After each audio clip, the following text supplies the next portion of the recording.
Bien, alors je vais ouvrir cette soirée.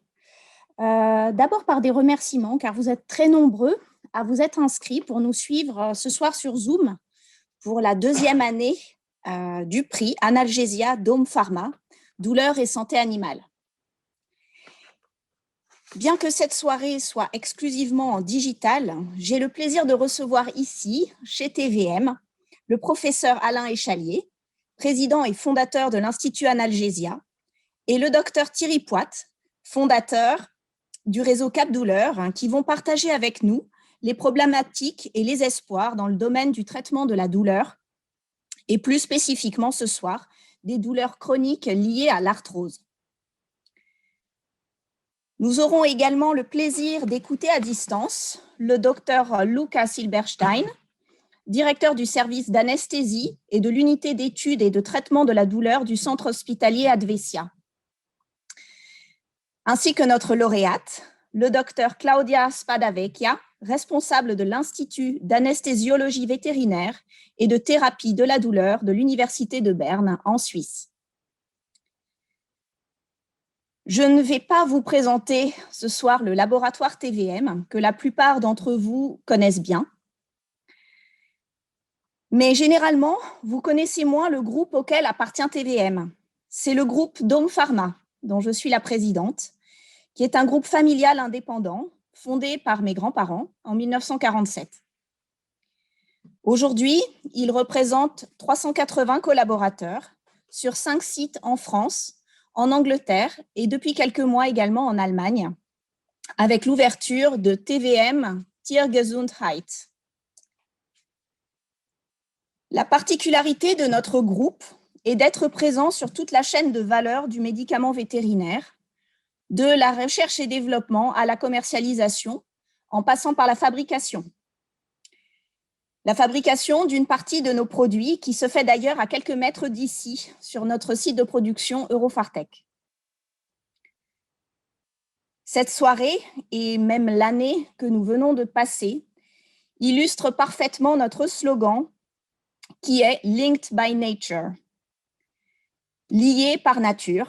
C'est bien sûr une référence directe au concept One Health, une santé, qui vous est familier et qui fait référence à ce lien indissociable qui existe entre l'homme et l'animal et au-delà entre la santé humaine et la santé animale. Le lien, ce lien que nos civilisations modernes avaient un peu oublié et qui revient à l'ordre du jour, parfois brutalement, comme ce fut le cas l'an dernier avec les incendies en Australie, suivi d'une pandémie mondiale causée par une zoonose. Lié par nature, évoque aussi le lien nécessaire entre l'industrie, les professions médicales, la recherche et l'éducation.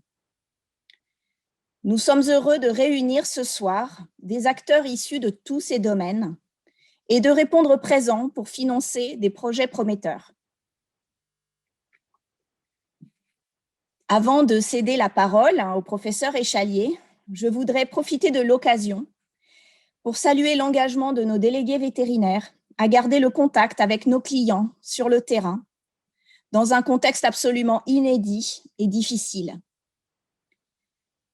J'en profite également pour remercier tous les vétérinaires qui nous font confiance, certains depuis de très nombreuses années, nos partenaires universitaires et institutionnels, ainsi que Philippe Roinard, avec nous dans la salle ce soir, qui dirige TVM en France et qui organise cette conférence.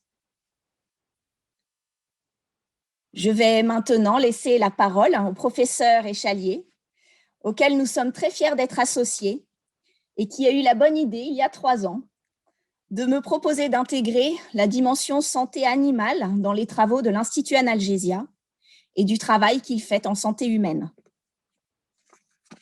Professeur Échalier, je vous cède la place. Merci beaucoup.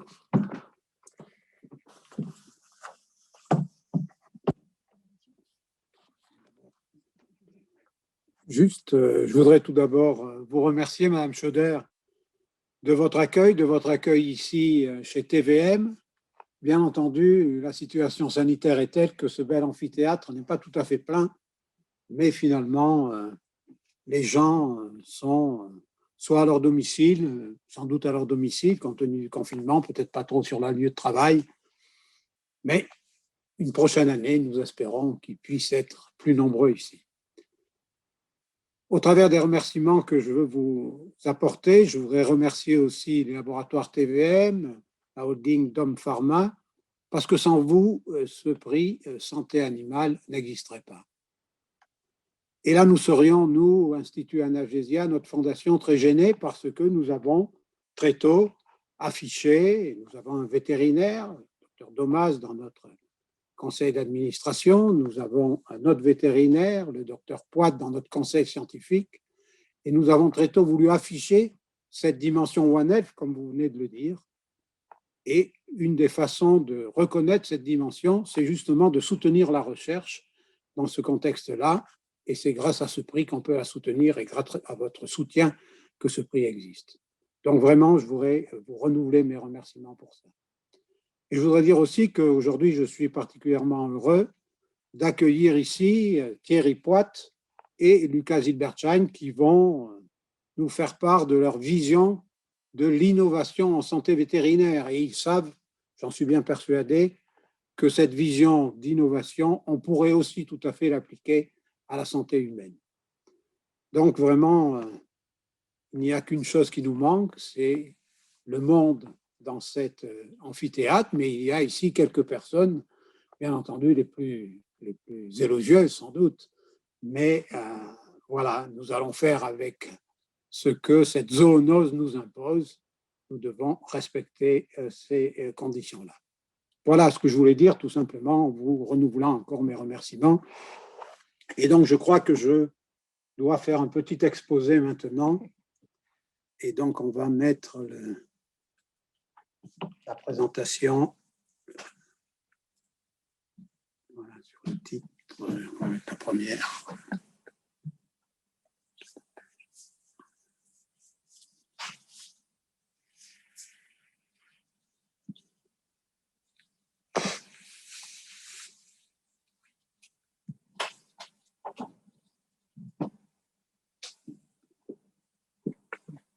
Ah non, c'est bon.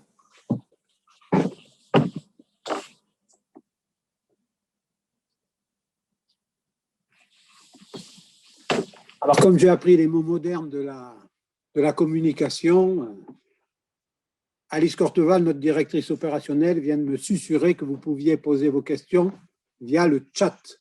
Voilà. Il faut aussi que je fasse attention parce que je regarde l'écran de l'ordinateur et pas suffisamment la caméra. Il faut donc s'habituer à ces nouvelles conditions. Alors, je voudrais vous parler de la prise en charge des patients douloureux, sachant qu'un patient, c'est un animal ou c'est un homme. Ça vous surprendra peu, je pense, de constater que j'affiche qu'on a un besoin de progrès, que ce besoin de progrès est partagé entre les deux médecines et que nous avons l'espoir d'un futur plus serein que ce qu'il en est aujourd'hui. Et je vais essayer d'argumenter ça en parlant. Ah, okay, c'est ce que j'ai fait.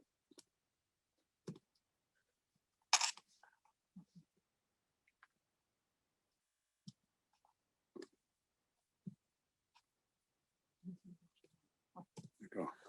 Voilà, excusez-nous pour ce petit problème. En parlant donc tout d'abord de la douleur aiguë, pour dire que peut-être ce n'est pas dans ce contexte-là que le progrès est le plus nécessaire. Le progrès, je suis pharmacologue, surtout pharmacologique, mais vous verrez que ça ne se limite pas aux médicaments.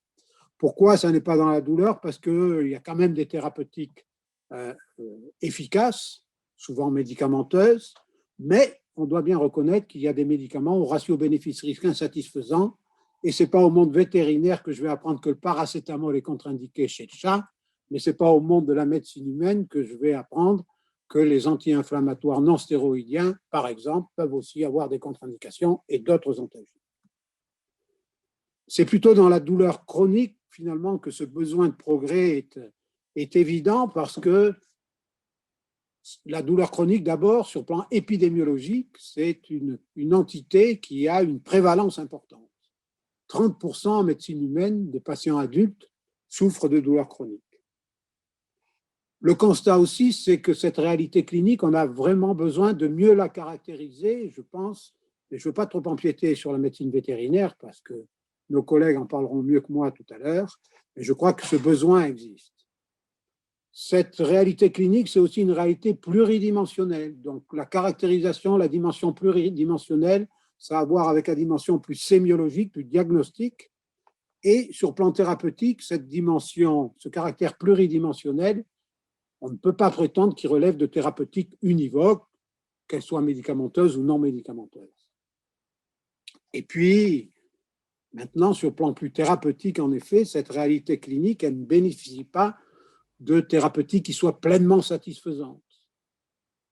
En médecine humaine, on parle par exemple, face à des douleurs dites neuropathiques, j'en reparlerai, de number, on dit tout de suite le nombre de patients qu'il est nécessaire de traiter pour avoir un patient amélioré. Et là, quelquefois, on est à 6. De façon optimisée, on est à 3. Ça veut dire qu'il faut 3 patients pour avoir un patient amélioré. Amélioré, ça ne veut pas dire qu'on a réduit et supprimé sa douleur, bien entendu. Et enfin, le dernier point dans cette douleur chronique qui pose aussi problème, c'est qu'on souhaiterait, comme dans bien d'autres domaines en médecine, que ce soit une prise en charge plus personnalisée. Donc, vous voyez, il y a besoin de progrès. Le besoin de progrès nous fait partir, il faut bien le dire, d'un présent morose. Alors, je n'ai pas mis cette diapo parce que la morosité est ambiante aujourd'hui partout dans le monde. Mais j'ai mis cette diapositive parce qu'il y a une certaine morosité, en effet, quand on parle de douleur chronique. Mais on peut espérer, très modestement, vous voyez que cette fleur est perdue au milieu de macadam, donc de façon très modeste, espérer un avenir serein. Et ça sera montré, je crois, dans cette soirée. Mais pour assurer ce progrès, nous considérons qu'il y a une stratégie qui est mieux caractérisée pour mieux traiter. Et pour respecter cette stratégie, il faut à tous les stades mettre le patient au centre des recherches. Alors mieux caractériser, pourquoi? Parce que la douleur chronique, c'est une maladie et pas un symptôme, parce qu'on ne peut pas se limiter à étudier l'intensité de la douleur, mais on doit avoir une approche beaucoup plus large de l'état du patient. On doit intégrer les dimensions émotionnelles, les dimensions fonctionnelles, comportementales, sociales, etc. Mais on doit aussi intégrer la dimension corporelle, l'évolution dans le temps de la pathologie. Et puis finalement, on s'aperçoit que face à la douleur chronique, on finit par parler plus de l'état général, du bien-être et ou du mal-être du patient, plutôt que de son niveau d'évaluation de la douleur sur quelque échelle que ce soit. Alors, si on veut mieux caractériser le patient en prenant en compte ce que je viens de dire, comment peut-on faire? Eh bien, on a à notre disposition des outils qui permettent d'appréhender toutes les dimensions de la douleur. On a des échelles, mais on doit aussi intégrer le fait que l'évaluation en vie réelle, c'est un élément essentiel.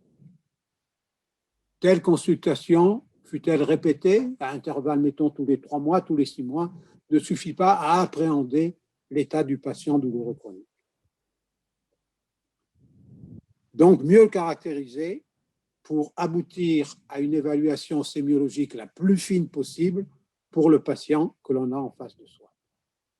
Alors, à l'Institut Analgesia, on essaie de travailler sur cette notion, sur ce concept, sur cette approche. Et pour avoir une approche longitudinale, on a recours à la santé connectée. À la e-santé, en donnant aux patients, vous voyez sur la partie gauche ici, une application. Cette application permet au patient de se caractériser lui-même ou que le médecin aide à le caractériser, caractérisation qui doit être multidimensionnelle. Cette application lui permet d'évaluer un certain nombre de signes, la douleur, mais pas seulement, l'anxiété, la capacité motrice, etc., au cours du temps, pour obtenir, in fine, vous le voyez, des évolutions temporelles et longitudinales, donc une évaluation en vie réelle, vous voyez donc les qualificatifs, pluridimensionnels, vie réelle, suivi longitudinal, tout ça au travers de symptômes subjectifs, on les a vus ici, mais aussi grâce à des capteurs que le patient peut porter, on pourra obtenir des symptômes dits objectifs. Tout ça va donner une analyse sémiologique complète, longitudinale, et qui pourra être individualisée dans une perspective de personnalisation. Eh bien, le monde de la médecine vétérinaire fait la même chose et le fait. Thierry Poite, bien entendu, l'expliquerait mieux que moi. Mais si vous regardez ce que fait Cap Douleur qu'il a créé, vous voyez d'emblée une phrase forte, une douleur est d'autant mieux prise en charge qu'elle est évaluée, caractérisée pour mieux traiter. L'évaluation, une étape indispensable à la prise en charge optimisée de la douleur, c'est dit ici.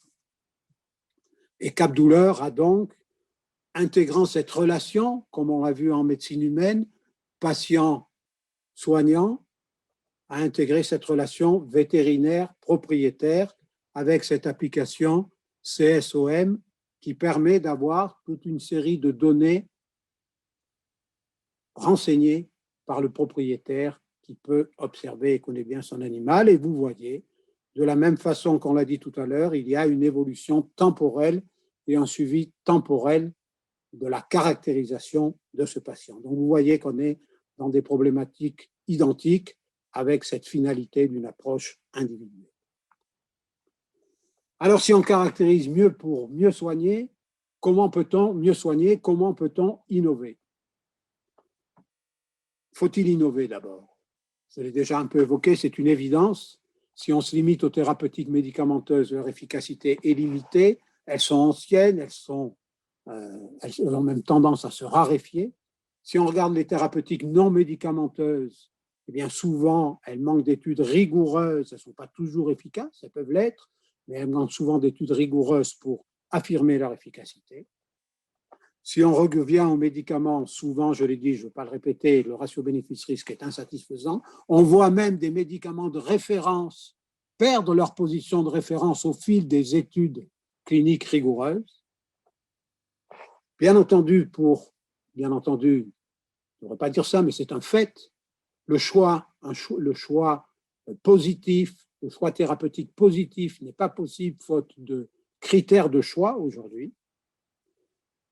Et donc, on a vraiment besoin de nouveaux concepts et certains apparaissent, je crois qu'il en sera question tout à l'heure. Alors, pour vous illustrer, avec des données de médecine humaine, le besoin d'innovation thérapeutique, voici par exemple les douleurs neuropathiques, j'en ai parlé un petit peu tout à l'heure, et ces douleurs neuropathiques, vous voyez le fameux NNT ici, eh bien vous regardez ici, et vous voyez que ce NNT moyen est de 4 et quelques. Ça veut dire qu'il faut 4 à 5 patients avec les gabapentinoïdes pour améliorer un patient. Et améliorer un patient, ça veut dire réduire sa douleur d'au moins 50%. Ça ne veut pas dire supprimer sa douleur. Et je voudrais prendre ici l'exemple des recommandations françaises toutes récentes de la prise en charge des douleurs neuropathiques pour vous montrer ce que j'ai dit tout à l'heure, la dégradation de médicaments au fil du temps. Et vous voyez que cette prégabaline, pourtant très utilisée, n'est plus proposée en première ligne dans le traitement des douleurs neuropathiques. Et je peux faire, hélas ou pas, cette remarque pour un autre produit de référence, c'est l'antalgique le plus vendu au monde, c'est le paracétamol. Ce paracétamol était recommandé par l'agence européenne, l'association européenne, d'études des rhumatismes, quasiment en première ligne dans les arthroses et les douleurs arthrosiques d'intensité modérée. Eh bien, vous voyez que les dernières recommandations ici de l'association internationale disent qu'il n'est pas recommandé d'utiliser le paracétamol à court et à long terme, et en particulier à long terme dans ce contexte-là. Parce que des études cliniques sont arrivées et ne démontrent pas un apport massif. Donc, on a besoin d'innover. Comment peut-on le faire? En développant une stratégie de recherche translationnelle inverse qui nous tient à cœur, parce qu'elle est inspirée par le patient, mais aussi en identifiant des critères de réponse par une analyse sémiologique fine. Et si l'on fait ça, on pourra proposer dans l'avenir de nouveaux concepts thérapeutiques basés sur des mécanismes physiopathologiques pour permettre une personnalisation thérapeutique. Je ne vais pas être trop long parce que peut-être le temps, faites-moi signe. Hein. Voilà, on parle. Et puis, voilà, l'approche thérapeutique, l'approche de recherche sensationnelle inverse, elle a une philosophie, c'est de partir du patient, que ce patient soit un homme ou que ce patient soit un animal, de la médecine humaine ou de la médecine vétérinaire, et c'est les besoins de ces deux médecines, c'est les besoins de ces deux types de patients qui doivent inspirer la recherche. Et on va donc du lit vers la paillasse et pas l'inverse. Déjà, dans ce contexte-là, très clinique, on peut faire beaucoup d'explorations. Vous les voyez ici, l'imagerie, des études omiques telles qu'on veut. Et puis, on peut aussi, bien entendu, avoir recours aux modèles animaux dès l'instant où on est capable de faire des approches identiques, mais inspirées des besoins du patient, c'est essentiel. Et si on fait ça, eh bien, il faut savoir réfléchir quand on fait de la recherche plus fondamentale à la modélisation et à la caractérisation, vous voyez ce mot caractérisation qui revient, pour pouvoir identifier des cibles pertinentes, inspirer des patients, et ensuite on pourra revenir vers les patients pour les preuves de concept et la validation. Cette démarche, pour nous, est une démarche essentielle. Le patient est au centre, y compris dans l'inspiration de la recherche fondamentale.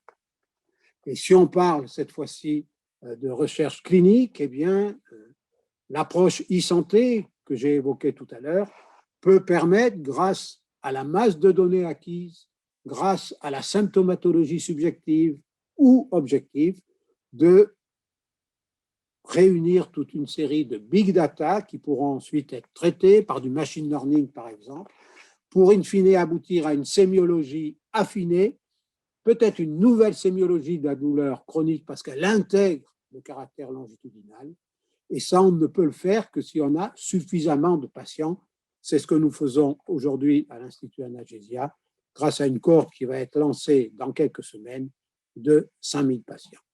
Mais ça, vous pouvez le trouver aussi de la même façon en médecine vétérinaire, grâce à Cap Douleur, qui, vous le voyez, permet, grâce à des outils comme Dolodog, comme Dolocat, et je reviens à CSOM aussi, l'évaluation d'animaux, arthrosiques ici, d'animaux douloureux, peu importe, c'est-à-dire des observations de ces animaux, une bonne caractérisation qui finira par induire des milliers de cas cliniques qui pourront être traités et aboutir là aussi à une sémiologie affinée. Et dans les deux cas, je ne l'ai pas signifié tout à l'heure, l'objectif de cette sémiologie affinée, c'est d'avoir des biomarqueurs, de stratifier en sous-groupes, d'obtenir des critères de réponse pour une médecine de précision. Voilà ce que je voulais vous dire, pour vous dire finalement qu'il y a des perspectives d'évolution intéressantes dans l'analyse sémiologique. Ça permet une meilleure caractérisation basée sur le patient, et ce patient a un rôle plus clé que jamais. Il est l'inspirateur de la recherche, il sera l'acteur de la recherche et le bénéficiaire de l'innovation. Donc, je pense qu'on peut espérer un avenir serein pour le traitement de la douleur et un traitement personnalisé. En tous les cas, cet avenir serein, j'en suis persuadé, bénéficiera d'une coopération étroite entre la médecine humaine et la médecine vétérinaire, et chacune de ces médecines et chacun de ces patients en tirera bénéfice. Je vous remercie.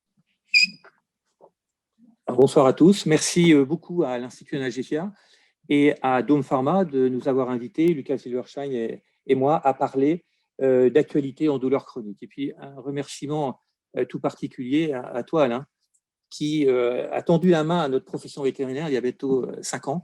Je me rappelle de cette visite que je t'avais rendue en 2015, où on avait rendez-vous 1 heure. On était restés plus de 3 heures ensemble.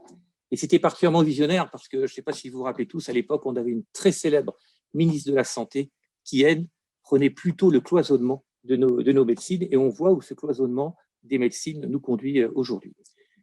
Alors, le sujet, c'est les actualités concernant l'arthrose. Et c'est vrai que cette actualité, elle est très, très riche et elle concerne aussi bien la médecine vétérinaire que la médecine humaine. Et j'en veux pour preuve une concordance au niveau déjà des chiffres, des fréquences, au niveau de la prévalence de l'arthrose qui va se retrouver pour 70% des gens qui ont plus de 75 ans, pour 70% des chiens de plus de 8 ans, pour 70% des chats de plus de 11 ans. Et nous avons donc, parmi cette grande prévalence, en ce qui concerne la médecine des animaux de compagnie, en cas d'arthrose, à peu près la moitié de tous ces animaux qui expriment des douleurs arthrosiques. Donc, on est bien dans ce concept One Pain, One Health. La douleur, c'est le deuxième, je crois, motif de consultation médicale après les maladies cardiovasculaires. Pour nous, en médecine vétérinaire, c'est le premier motif. Et parmi les causes de douleurs chroniques, l'arthrose, c'est bien le premier facteur. Alors, la concordance va au-delà de ces chiffres un peu bruts. On va retrouver des similitudes au niveau de la physiopathologie, au niveau de la localisation de la maladie arthrosique, les hanches, les genoux, les coudes. On a les mêmes facteurs de risque, l'obésité, l'âge. On observe la même dissociation radioclinique, c'est-à-dire que nos amis rhumatologues constatent aussi qu'ils ne peuvent jamais relier l'importance des dégâts observés à la radiologie et l'expression de la douleur. Et puis enfin, et ça on doit à Éric Troncy, des travaux extrêmement récents où les IRM fonctionnels sur les chats ont révélé les mêmes lésions de la matrice douloureuse que vous avez déjà pu observer il y a déjà quelques années. Alors, je parlais d'actualité, et cette actualité nous mène à envisager plusieurs révolutions. Révolution concernant l'approche des mécanismes de la douleur, révolution concernant nos pratiques évaluatives. Je rejoindrai Alain sur les révolutions thérapeutiques. On a besoin absolument de repenser la relation avec le propriétaire parce que le facteur limitant majeur dans la prise en charge des affections chroniques qu'on partage avec vous, c'est l'observance. Et puis, je parlerai aussi d'une dernière révolution qui est celle de la structuration de la prise en charge de la douleur. Et plus modestement, et à notre échelle, on va essayer de s'inspirer de votre modèle de consultation douleur et de centre de la douleur. Alors, on a d'abord une première évolution qui est à la fois nosographique et sémantique. Comme le disait Alain, ça y est, l'OMS considère a classé enfin les douleurs chroniques comme étant des maladies. On a une très récente, ça date de juillet, très récente définition de l'Institut international pour l'étude de la douleur, qui fait le distinguo entre nociception et douleur, qui parle de douleur individuelle et qui dit bien, qui explique bien que l'expression verbale ne suffit pas et qu'on a beaucoup d'êtres vivants non communiquant verbalement qui peuvent souffrir, et c'est la première fois qu'on parle de la réalité de la douleur animale. Donc tout cela, ça nous conforte dans nos choix d'il y a déjà quelques années de parler de l'animal douloureux. De l'animal douloureux avec ses propres douleurs, je reviendrai sur cette idée. L'autre actualité, ce qui concerne le sujet aussi de ce soir, c'est avoir une vision pluritissulaire de la maladie arthrosique. Et pourquoi avoir cette vision pluritissulaire? Parce que dans un proche avenir, avec à la fois les biomarqueurs, mais avec les progrès de l'imagerie, peut-être qu'on pourra identifier des atteintes préférentielles sur le cartilage, ce qui va nous orienter peut-être vers une médecine régénérative avec des cellules souches. Et peut-être que ces biomarqueurs vont nous dire, attention, c'est plutôt une atteinte préférentielle de l'os sous-chondral, de la membrane synoviale. Et là, on ira plutôt sur une thérapeutique innovante à base d'anti-NGF ou à base d'anti-cytokine. L'autre peut-être approche nouvelle, c'est enfin d'expliquer ce qui fait mal dans une articulation. Et sans entrer dans le détail, on a les mêmes mécanismes, c'est-à-dire qu'on a des douleurs mécaniques contemporaines de l'exercice. On a des douleurs inflammatoires qui sont nocturnes, qui vont réveiller l'animal, qui sont imprévisibles. On a des douleurs neuropathiques.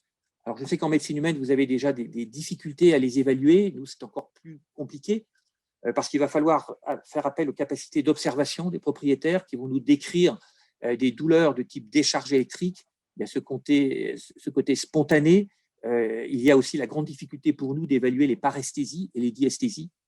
Et puis, tout ça, ça évolue dans le temps. Et ça va se transformer en douleur nociplastique pour bien relier la neuroplasticité qui touche ces voies de la douleur, tant sur le plan structurel que fonctionnel, avec la chronicisation de la douleur. Évidemment, la chronicisation de la douleur s'accompagne de fonte musculaire.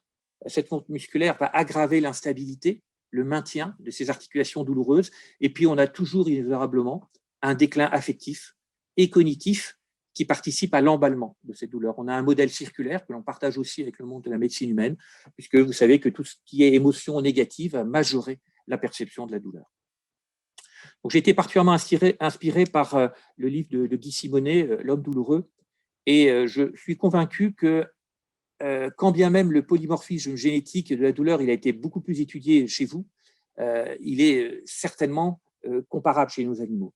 Et donc, je pense que chaque animal, comme chaque homme, construit ses propres douleurs en fonction d'un patrimoine génétique qui lui est propre, en fonction d'une histoire douloureuse qui va laisser des traces mnésiques, mais aussi en fonction d'un contexte émotionnel et cognitif particulièrement influent. Et soyons tous assurés que ces douleurs chroniques sont pourvoyeuses absolument d'un mal-être associé donc à une dégradation de la qualité de vie. Donc on peut revenir à ces différents types de douleurs. Et c'est vrai que cette approche mécanistique, elle nous aide dans nos orientations thérapeutiques. Mais il y a un piège, c'est de cloisonner et de ne pas se dire qu'il y a en fait un continuum. Il y a un continuum entre toutes les douleurs qui peuvent se transformer les unes les autres. Et puis j'ai retenu du dernier congrès de la SFETD que maintenant on parle de douleurs multimorphes. C'est-à-dire que la douleur, elle va évoluer en fonction du temps. Malheureusement, défavorablement en fonction de la progression de la maladie dégénérative, mais aussi heureusement favorablement grâce à la thérapeutique qu'on va mettre en place. Et pour cela, il faut qu'on adopte un projet thérapeutique qui va être non seulement multimodal, pluridisciplinaire, mais individualisé. Et c'est ça qui va nous permettre, et ça me permet aussi de donner la parole à Lucas, pour mettre en place ce projet individualisé, il faut absolument évaluer. Et je sais que les vétérinaires ont parfois des réticences, ils trouvent que c'est extrêmement chronophage, mais en douleur chronique, c'est absolument indispensable d'améliorer nos pratiques évaluatives. Et Lucas, je te laisse la parole pour nous expliquer ça. Merci Thierry, merci à tous. Donc, comme tu as très brillamment décrit, l'évaluation, c'est un peu le cœur du problème.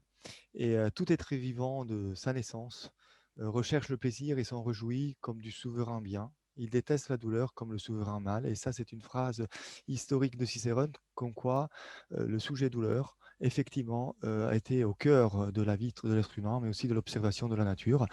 Et nous voyons que tout être vivant a été décrit ainsi par Cicérone, donc l'animal, dont l'animal il en faisait partie.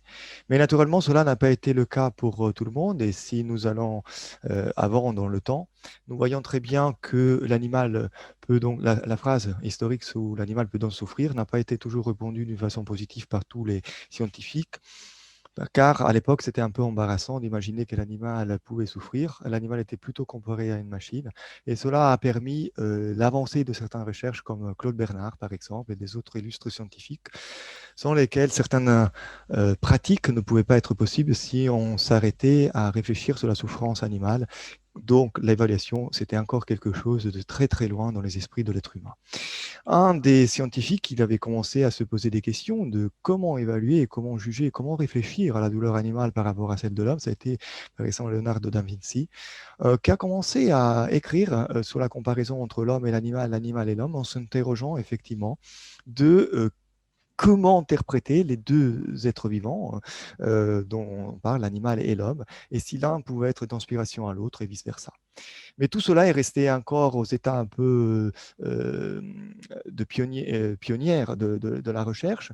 Et nous avons dû commencer dans le XXe siècle, donc il n'y a pas longtemps, à s'interroger sur l'évaluation. Et comme toute interrogation vétérinaire, nous avons commencé à copier quelque chose qui avait été fait en médecine humaine déjà. Nous avons copié les méthodes d'évaluation de la douleur les plus simples et celles qui nous semblaient les plus pertinentes. Par exemple, la VAS, comme la Visual Analogic Scale.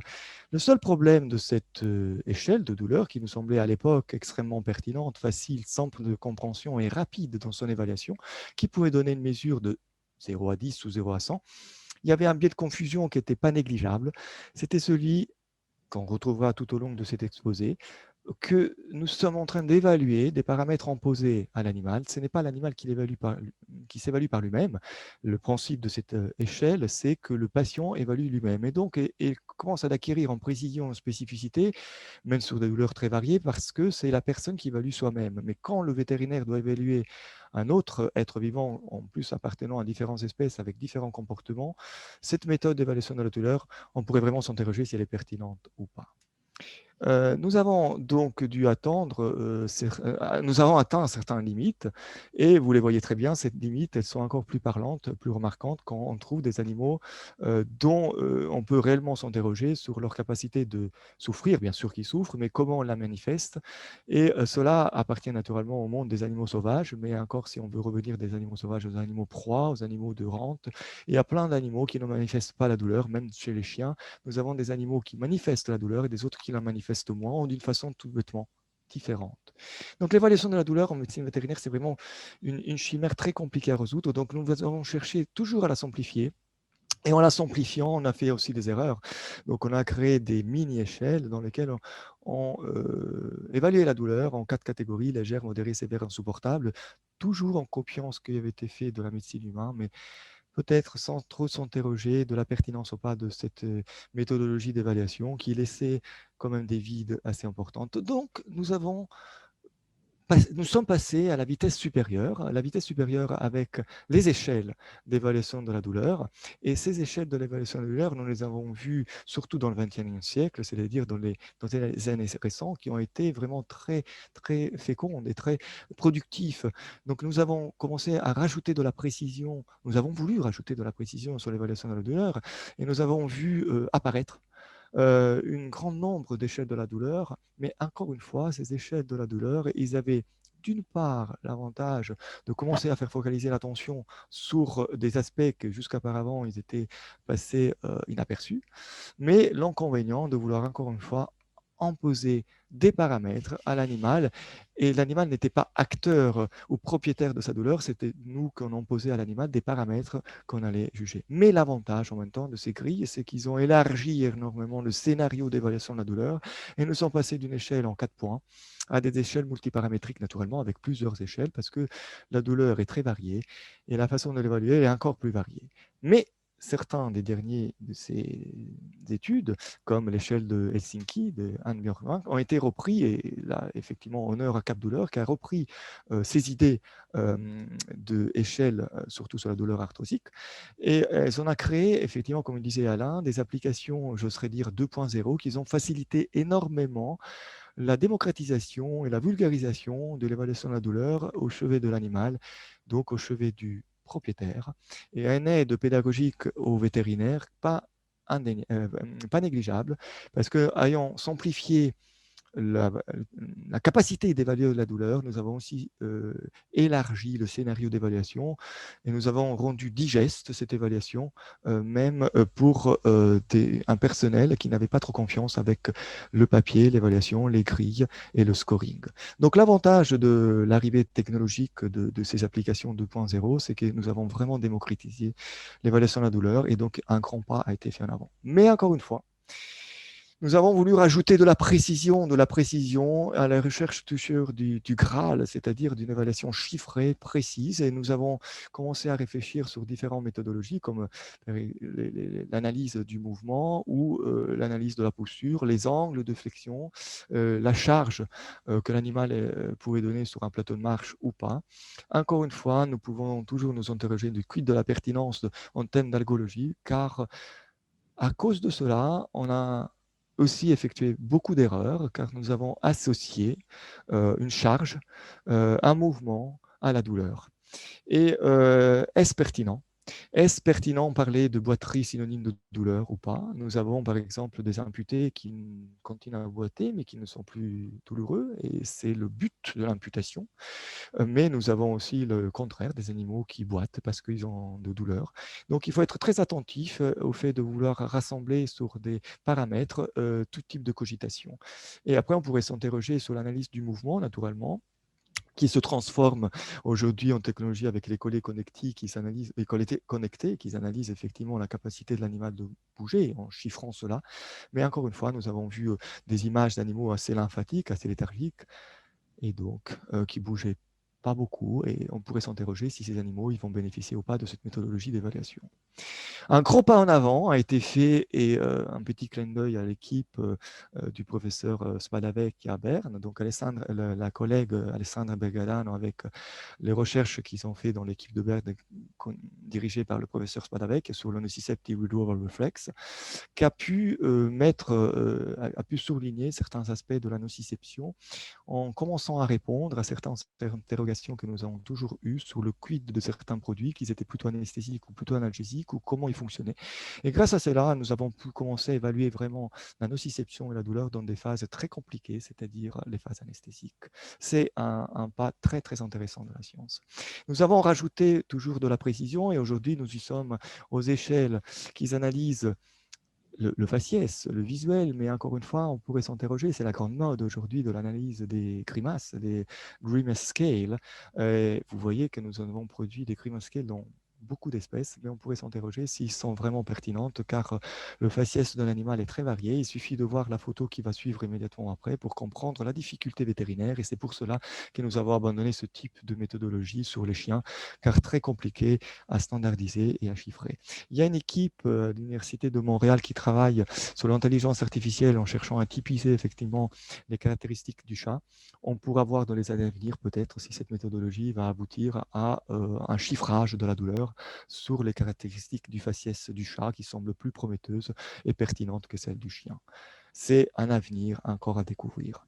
Mais certainement, comme il a souligné Alain en tout début, une façon de pouvoir sortir de ce biais de confusion, de vouloir imposer des paramètres arbitraires à l'animal, c'est les CESOM, dont Capdouleur il s'en est imprégné, et il a créé encore une fois ces applications 2.0. Autrement dire, le Client Specific Outcome Measurement. La génialité de cette méthodologie, c'est qu'on fait le propriétaire qui est le meilleur maître de l'animal, parce que c'est lui au chevet de son patient, c'est lui qui va choisir les paramètres qui va suivre tout au long de la thérapeutique. Et donc ces paramètres, ils vont être obligatoirement pertinents parce qu'ils sont choisis par le propriétaire. Il n'y a personne qui connaît mieux que lui le patient qui doit évaluer. Donc nous pouvons espérer qu'avec cette méthodologie démocratisée par Capdouleur, nous allons nous affranchir du premier biais de confusion de toute évaluation de la douleur, c'est-à-dire imposer à l'animal des paramètres qui pourraient être non pertinents pour l'animal en question. Mais l'histoire, elle vient tout juste de commencer, et clairement, c'est un univers qui va s'ouvrir devant nous et qu'il est en train de voir dans ces années la plus grande évolution. Mais qu'est-ce qu'on ferait sans les dernières thérapeutiques, donc de collègue Poite va nous immédiatement parler. Merci. Donc les mécanismes sont compris, l'évaluation est réalisée, il y a un objectif réaliste qui est déterminé, qui est souvent plus une amélioration de la qualité de vie. Il faut parfois accepter un handicap fonctionnel qui est définitif, et donc on va être dans des stratégies, la plupart du temps, de coping, littéralement faire avec. Et pour cela, est-ce que l'on peut se poser la question, est-ce qu'on a des innovations thérapeutiques? C'est toi, Alain, qui disais qu'on a une pharmacopée qui était particulièrement pauvre et peu riche au niveau innovation. Alors vous avez eu la chance d'avoir quand même les triptans, plus récemment les gépants pour la migraine, vous avez eu le ziconotide pour les lombalgies, les extraits de toxines peptidiques. Nous, on a eu une famille assez originale qui est la famille des piprans, qui est maintenant développée. Donc, ce sont des INS qui ne sont pas des inhibiteurs des COX, ce sont des INS qui sont des antagonistes des récepteurs EP4, donc qui vont empêcher la PGE2 de se fixer, mais malheureusement avec des limites au niveau de l'efficacité, donc ça a réservé à des formes d'arthrose légères à modérées et avec un certain nombre d'effets indésirables, notamment digestifs, quand bien même ces effets indésirables digestifs ne sont pas reliés avec la gravité des ulcères ou des effets délétères au niveau de la fonction rénale. Il y a une autre actualité alors, qui vous concerne tout particulièrement. Alors, est-ce qu'on peut dire une innovation? Je ne sais pas. On fait un comeback de plusieurs milliers d'années avec l'actualité sur le cannabis. Donc, il y a l'actualité de TVM avec la sortie du Sativavet. Et j'ai plaisir ce soir de vous annoncer donc, la sortie qui a été laborieuse, très laborieuse, d'un dossier qui paraît aujourd'hui donc dans le point vétérinaire, où on a essayé de faire trois articles avec notamment des observations cliniques Donc, ce n'est pas un article où il y a des essais cliniques à proprement parler, c'est plus des observations cliniques où vous retrouvez sur cette diapositive tout l'intérêt des CSOM en collant à la réalité des douleurs propres à chaque animal. Je pense sincèrement qu'il ne faut pas banaliser l'utilisation et la prescription de cannabidiol et qu'il faut plutôt les réserver à des douleurs chroniques réfractaires et avec une administration transmucosale. Enfin, tout ça est à découvrir dans ce dossier. La révolution thérapeutique, elle est plurimodale, elle est pluridisciplinaire, elle concerne aussi la chirurgie. La chirurgie en douleur chronique, comment on peut l'envisager? Déjà en essayant d'être le plus préventif possible, donc en essayant de faire des diagnostics plus rapides, notamment par exemple de rupture partielle du ligament croisé, pour limiter ces instabilités et éviter un développement d'arthrose. Et puis maintenant, il y a des techniques extrêmement sophistiquées, notamment des prothèses du coude unicondulaires, des prothèses totales de hanches, des prothèses totales de coude, de grasset. Mais comme toute innovation chirurgicale, eh bien, il y a parfois des complications, il y a des courbes d'apprentissage. En consultation de douleur, on peut voir ces animaux qui se retrouvent vraiment dans des impasses thérapeutiques. On peut s'interroger sur la pertinence de certaines interventions. Et puis, clairement, on voit de plus en plus dans nos cliniques des animaux qui sont atteints d'arthrose vraiment à des stades très, très évolués. Et il va falloir se tourner vers d'autres modes de révolution, et notamment dans la généralisation de la physiothérapie manuelle, mais aussi des dispositifs de cryothérapie. Je pense notamment à ces attelles cryocompressives. Je pense à la thérapie laser qui est en train vraiment de se développer. Et puis, il faut vraiment que les confrères et les consoeurs pensent à l'hydrothérapie, non pas uniquement dans un souci de rééducation fonctionnelle, mais aussi dans le souci d'accompagner un handicap fonctionnel. Et puis, on a également une autre révolution, c'est celle des biothérapies, c'est-à-dire des thérapies issues du vivant, avec les cellules souches mésenchymateuses que j'utilise moi pour ma part déjà depuis plus de 3 ans, avec des résultats assez étonnants concernant l'efficacité assez rapide et puis surtout le côté durable de cette amélioration, toujours avec l'absolue nécessité d'évaluer. Et puis, on a les très, très prometteurs anticorps monoclonaux qui arrivent en médecine vétérinaire. Alors, on va avoir la primauté sur vous, puisqu'on les a dans à peu près 15 jours. On a la primauté sur la médecine vétérinaire outre-Atlantique. On va les avoir avant les Américains. C'est extrêmement prometteur parce que ça cible le NGF, qui est une neurotrophine indispensable à l'état embryonnaire pour la différenciation des petites fibres C de la douleur, mais aussi des fibres du système sympathique, et qui, à l'âge adulte, est impliqué dans à la fois des phénomènes de nociception, mais aussi des phénomènes inflammatoires, puisque le NGF va se fixer sur son récepteur, à la fois à l'extrémité des terminaisons nerveuses libres, mais aussi à la surface des mastocytes. Et c'est en ce sens qu'on a à la fois une action pronociceptive et pro-inflammatoire. Alors, il y a eu des essais cliniques particulièrement éloquents en médecine humaine, freinés par quelques effets secondaires d'arthrose à évolution rapide qui ont été identifiés, qui n'ont pas été constatés en médecine vétérinaire. Et par contre, les résultats très, très favorables, et notamment par rapport à ce différentiel qu'il y a et que l'on observe maintenant par rapport au placebo, avec des résultats qui n'ont jamais été jusqu'à maintenant observés. Voilà, donc pour clôturer cette 3e révolution, je dirais rapidement quelques mots sur une 4e révolution qui est celle de la relation avec le propriétaire. Alors, la médecine vétérinaire, c'est le même combat que la médecine humaine. On a été surtout formé pour prendre en charge les douleurs aiguës, les urgences, et il y a eu quand même une pauvreté de formation, en tout cas d'accompagnement sur la prise en charge des douleurs chroniques. Je pense, Alain, qu'on partage ça. Et donc, on ne peut plus considérer ce propriétaire avec une espèce de relation d'autorité où on va imposer un traitement. Et donc, il faut absolument se tourner vers une médecine proactive de la douleur, proactive versus réactive. Donc, arrêtons d'attendre une poussée inflammatoire. Donc, la médecine proactive, ça concerne le propriétaire, le vétérinaire. Il faut donner des temps d'écoute. Donc, voilà, on s'inspirait un peu de votre médecine narrative. Il faut écouter la narration, le récit de l'histoire douloureuse de l'animal. Il faut faire participer le propriétaire à l'évaluation. Il faut l'associer à la décision thérapeutique, tout simplement parce qu'à partir du moment où il est associé, il aura tendance à avoir une observance plus réussie. Et puis, cette médecine proactive concerne aussi le vétérinaire qui est encore trop timide pour programmer des visites de suivi et s'occuper enfin de médecine préventive d'un animal qui est convalescent d'une affection douloureuse inflammatoire. Nos propriétaires sont tout à fait prêts à être actifs, à pratiquer des massages. Et puis, la dernière innovation concerne peut-être la visioconsultation, qui est extrêmement intéressante pour nous parce qu'on a besoin d'évaluer la douleur in situ, dans un milieu qui n'est pas pollué par un environnement un peu stressant de la clinique vétérinaire. Et on a donc besoin d'évaluer ce chien, ce chat, chez lui, dans son environnement, ce qui lui permet aussi de vérifier, d'améliorer l'environnement. Et puis, on peut aussi éduquer, c'est l'éducation thérapeutique, éduquer le propriétaire à faire un certain nombre de gestes et donc à être plus réactif pour déceler d'éventuelles poussées inflammatoires.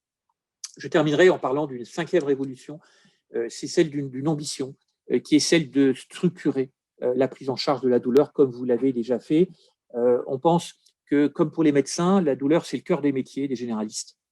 On pense qu'on peut transformer ce cœur de métier en cœur de compétence, c'est le but du réseau Cap Douleur, où on apporte, au-delà de ce maillage scientifique, de la veille scientifique, de la formation continue, des outils pour évaluer.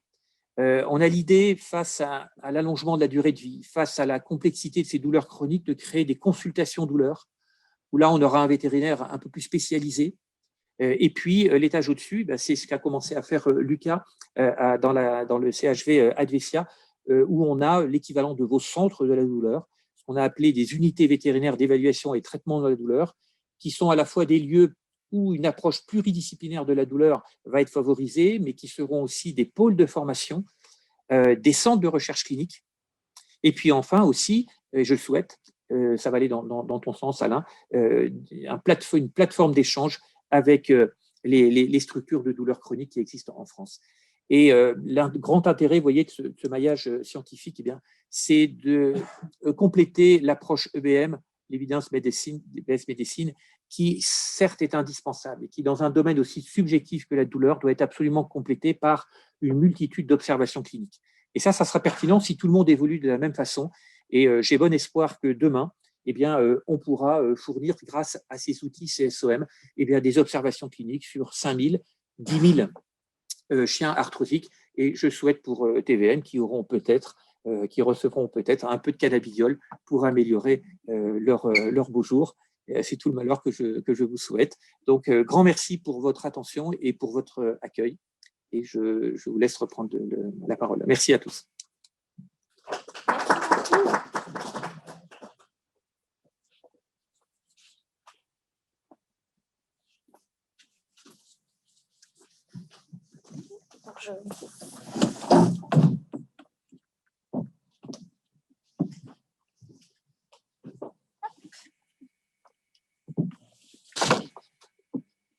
Je sors la présentation.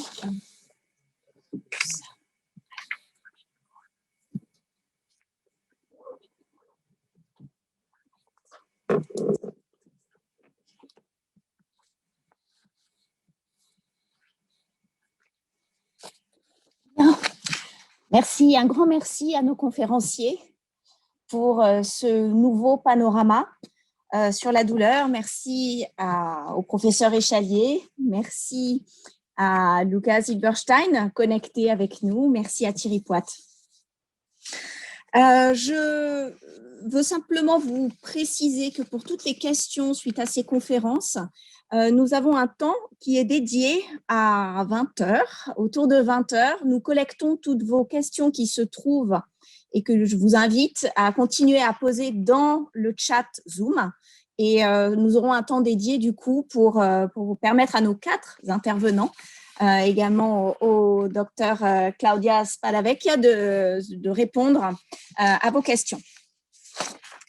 Je tenais à rappeler aujourd'hui, ce soir, qu'en nous associant à l'Institut Analgesia, notre objectif, au nom de Dome Pharma, est d'agir pour que la connaissance, la prise en compte et le traitement de la douleur animale puissent également bénéficier des dernières avancées de la recherche. L'engagement du groupe aux côtés de l'Institut Analgesia se formalise concrètement par la création du prix Analgesia Dome Pharma douleur et santé animale.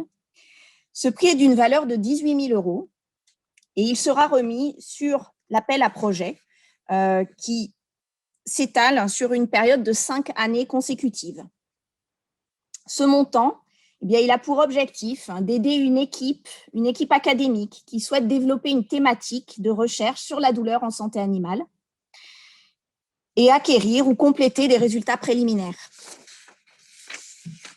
Je tenais à rappeler également le prix de l'année dernière qui a été remis à un projet de recherche franco-brésilienne portant sur l'évaluation des différentes méthodes de physiothérapie pour le soulagement des douleurs myofasciales chez le chien. Il était porté par Denise Tabaki Fantoni et Mayra Rezende Formenton du département de chirurgie vétérinaire de l'Université de Sao Paulo au Brésil et par l'équipe du docteur Catherine Portier de VetAgroSup à Lyon. Je tenais à vous donner quelques nouvelles de ce prix et ce que notre appel à projet a permis d'accomplir, malgré la crise sanitaire d'ailleurs, et vous dire que donc la première phase de ce test méthodologique sur des chiens sains a été réalisée au Brésil et que cette phase est maintenant terminée. La partie brésilienne de l'étude multicentrique sur les chiens arthrosiques est bien avancée, puisque 15 chiens ont déjà été recrutés. La partie française dépend du retour du docteur Formenton sur le site, puisque celle-ci avait dû quitter en urgence la France en mars 2020, avant la fermeture des frontières. Son retour est théoriquement prévu pour le 12 avril 2021, mais reste soumis bien évidemment aux aléas de l'évolution de la crise sanitaire. Si cette dernière phase est possible, l'équipe pourra donner les résultats du projet au cours du dernier trimestre 2021. Pour cette année 2020, le jury a sélectionné le projet du docteur Claudia Spadavecchia, responsable de l'Institut d'anesthésie et de thérapie de la douleur de la faculté de médecine vétérinaire de Berne, en Suisse, pour ses recherches sur les thérapies anti-NGF. Félicitations donc au docteur Spadavecchia qui est avec nous ce soir, connecté. Avant qu'elle nous présente ses recherches, je laisse la parole au professeur Échalier pour nous dire quelques mots sur le choix de ce projet. Professeur.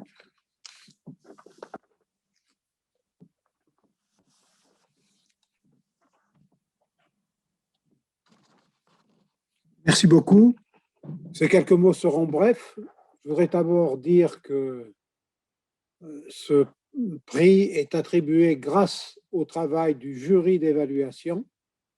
Et ce jury d'évaluation est fait de vétérinaires français,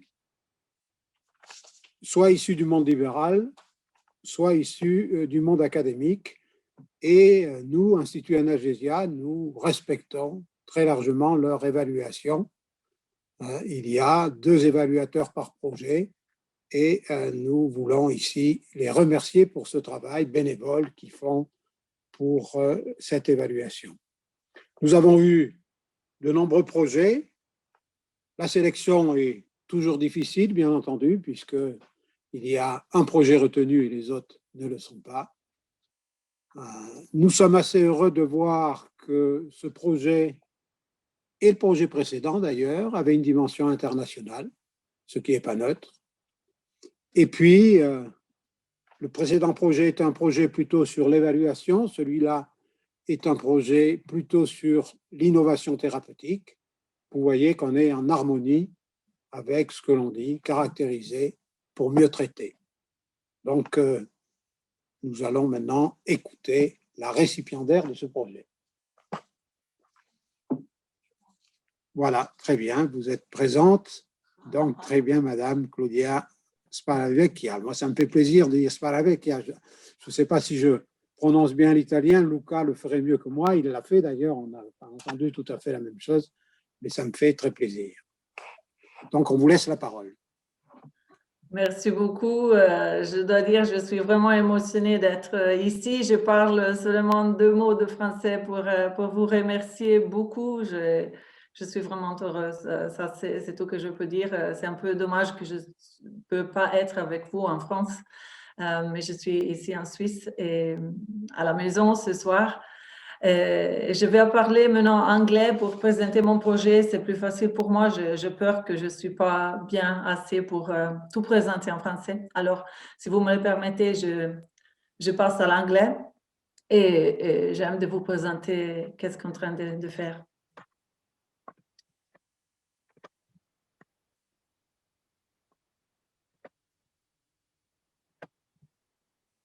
Je pense que vous voyez bien ma présentation maintenant. C'est tout bien. Alors, I'm going to present now my project that is about the use of a therapeutic NGF antagonist for treating pain in horses affected by osteoarthritis.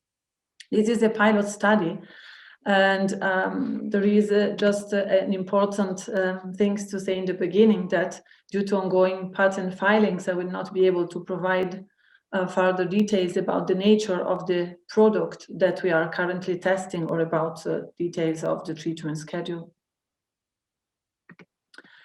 If we look at horses galloping in the wild, so free like these ones, we see that actually horses, and we believe immediately that horses are actually born to move.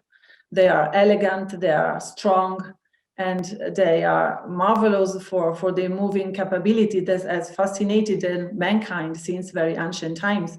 Horses have been used for transport and for on the battlefield since a very, very long time. Nowadays, we rather use horses in our sport activities, and there are so many variety of equestrian sports where really we need an equine partner that is actually moving perfectly. So movement for the horse is the main expectation from us as human beings. Of course, a horse can move perfectly with a smooth and symmetric gait only if he is free of pain and if he's healthy. So pain is not only a very important aspect of life in human beings, in small animals, as we have heard until now, but is also a very important aspect in an equine life, because unfortunately, as horses are athletes and sometimes are also considered as machine, let's say, their pain has to be seen with a bit of a different eye. Sometimes painful animals are euthanized because they cannot function anymore as well as they should. So it's a particular important issue to be treated in research, to find ways to actually keep the movement capability of horses and the freedom from pain. If we look at the equine skeleton, we see that there is a very stable element which is composed by the bones. The bones are linked together by joints, as in all the other skeletons of mammals that we know. But if we look at the particular of the distal limb of the equine, we see that there are joints which are very exposed to stress and strain during movement, and that can easily be damaged while the horse is performing his activities or is doing sports with us. So unfortunately, it's not uncommon to get horses that become lame, mostly with aging, and of course are also affected by chronic pain. Here we see a horse which is affected by severe pain, lameness of the front right limb. And if we see the radiologic imaging accompanying this horse, actually, we see that there is clear signs of osteoarthritis, as it was also shown in presentations before. So osteoarthritis and chronic pain due to osteoarthritis is a common disease for human beings, dogs and cats and horses, and is actually characterized by a progressive degeneration of the articular cartilage and subchondral bone, osteophytes formation, synovitis, capsular thickening, and these things, they all contribute to both inflammatory and neuropathic pain components that are actually nowadays recognized as the main factors in the pain that the patient suffer when they are affected by osteoarthritis. both peripheral and central pain mechanisms are involved. And if we think about horses, it's really one of the most frequent cause of chronic pain and lameness, decreased quality of life. So we see now, again, it comes to this affective aspect of pain, cognitive aspect, it affects the social interaction of horses with other horses and with us, human beings. And there is quite a big limitation because conventional pain therapy to treat osteoarthritis pain in horses is often insufficient. So that it's quite common that animals have to be euthanized when they are affected by osteoarthritis pain. Here we have an example of a joint opened that is showing clear signs of cartilage erosion and inflamed synovial membrane. These are classical pathological characteristics that are found when we look into a joint that is affected. And clearly there are so many components that are leading to joint pain. On one side, of course, trauma. We have seen how the distal joints and the equine limb are particularly exposed to trauma and insult, direct tissue damage. But then there are so many other things like inflammatory response, the joint swelling and effusion, involvement of peripheral nerve endings and development of neuropathic pain component already from the periphery and so on, which are actually keeping the pain, maintaining the pain over a long time and making so that this pain is actually tending to deteriorate and becoming worse over an animal life. When we consider the different aspects of pain, we can distinguish between two main pain categories. On one side, we have physiological pain, which has a protective function, which is absolutely fundamental to maintain a body intact. But then we have pathological pain, which is actually non-functional. It has no meaning for protecting us. And this, in this category that we see chronic pain due to osteoarthritis. So it's really a pathology in itself that is evoking so-called allogene and hyperalgesia, which are abnormal conditions, so enhanced sensitivity to tactile stimuli and to painful stimuli, and the presence of spontaneous pain, which is possibly ongoing or coming, for example, as it was said before, during night or during some specific movement, or ongoing and always present.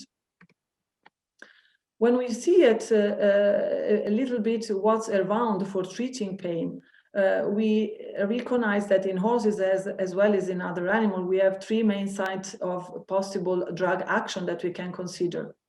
The first is the periphery, where we have most of the drugs that are actually used for treating chronic pain in horses, non-steroidal anti-inflammatory drug and glucocorticoids, but also local anesthetic that are used, for example, for diagnostic lameness evaluation.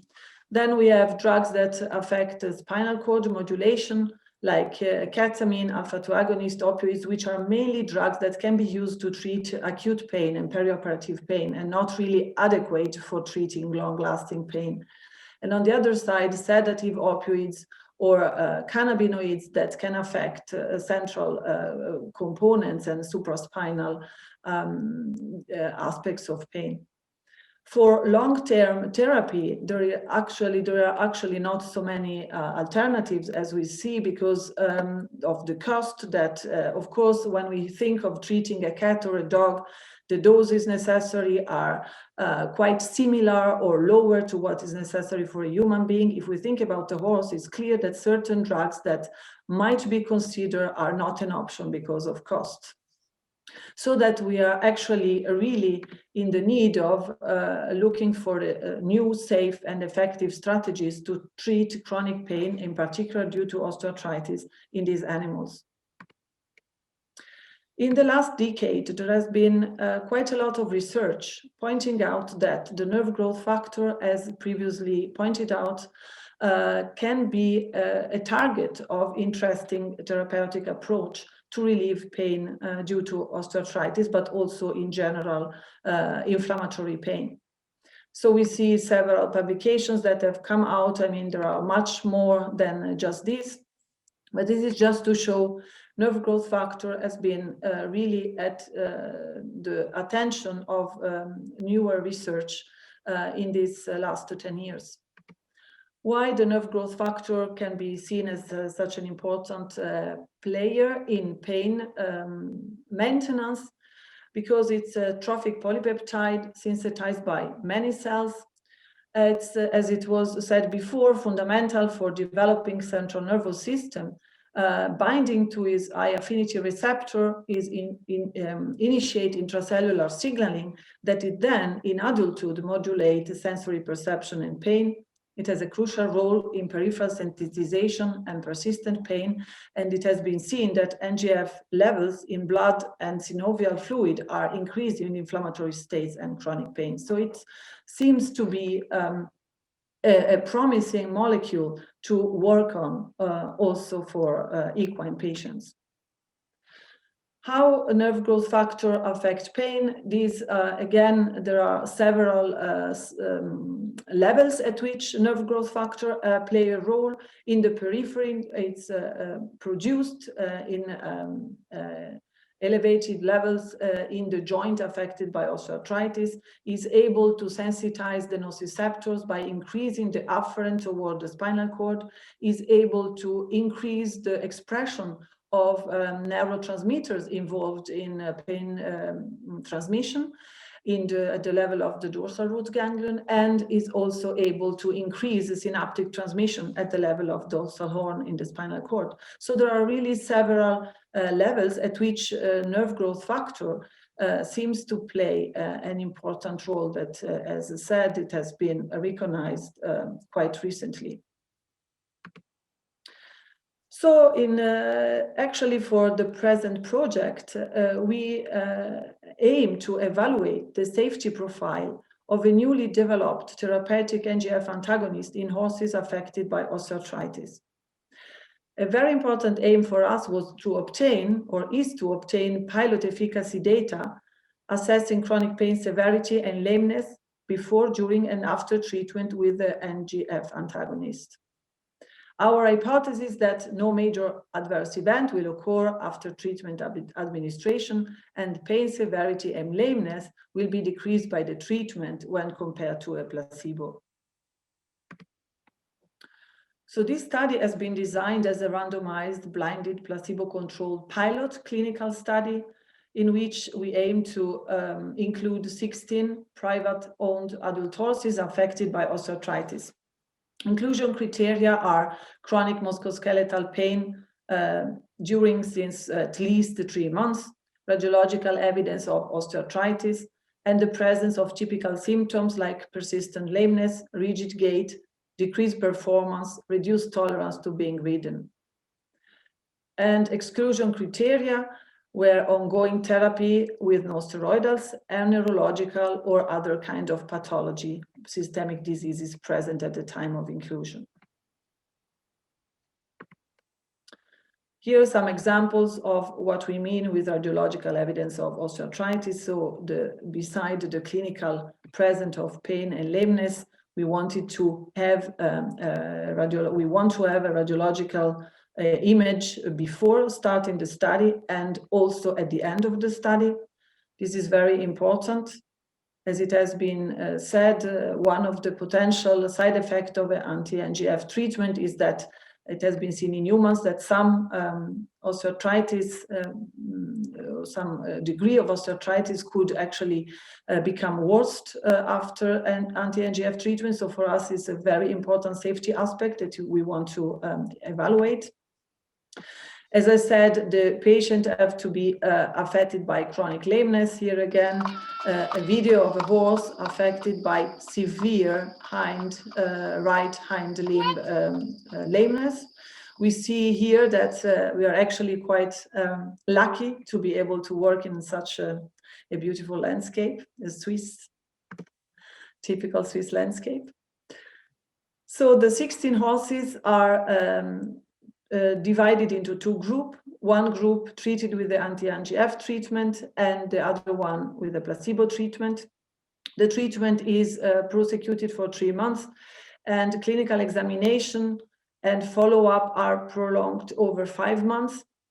And as I said before, radiological imaging is performed at inclusion and also at study end.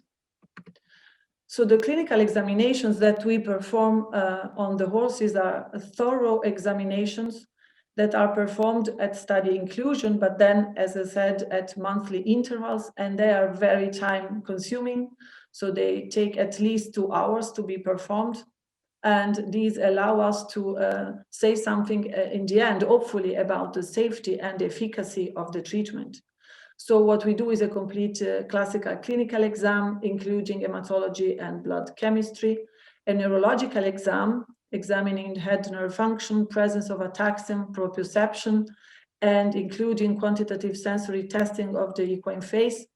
This is particularly important because as nerve growth factor has a potential role in the maintenance of some class of neurons, we want to be sure that we don't have neurological deficits developing over the time of treatment. And in particular, that we don't get sensory abnormalities in a part of the body that are not affected by the primary pain. That's why we do it on the face of the horse. Then we have several measures of pain severity assessment, because as it was pointed out by Luca Zilberstein previously, it's not easy to assess pain. And in particular in horses, we almost don't have any measure that is validated to assess chronic pain. While we have some measures that are actually known in small animals. So we decided to use the client-specific outcome measures, the same that has been mentioned before. So the XOM, we have used them, I guess, for the first time in horses, at least is not published so far. We have used the visual analog scale from the owner and also from the vet evaluating the horses, and pain scales that are evaluated to, that are validated to evaluate acute pain in horses. The Bussière pain score, which is a scale validated for measuring orthopedic pain in these patients, and the GRIMA scale developed for horses. Besides this more subjective pain measure, we have also used, we are using objective lameness evaluation methods, so the so-called gait symmetry measurements and of pressure sensors. I will show them in short time. So here you see some examples of the quantitative sensory testing we are performing. In the left picture, you see the testing of the thermal threshold. So here we stimulate through a thermode, slowly increasing the temperature until we find the threshold. On the middle picture, we see the application of the so-called Fomfrey filaments. This is a technique that allows us to evaluate the sensory threshold of the patients. And then the use of the algometer for measuring nociceptive mechanical threshold. Again, for these all methods are really intended to potentially discover sensory abnormalities that might develop during the treatment. Client-specific clinical outcomes, these are defined for every horse at the beginning of the study, so beginning when the study inclusion.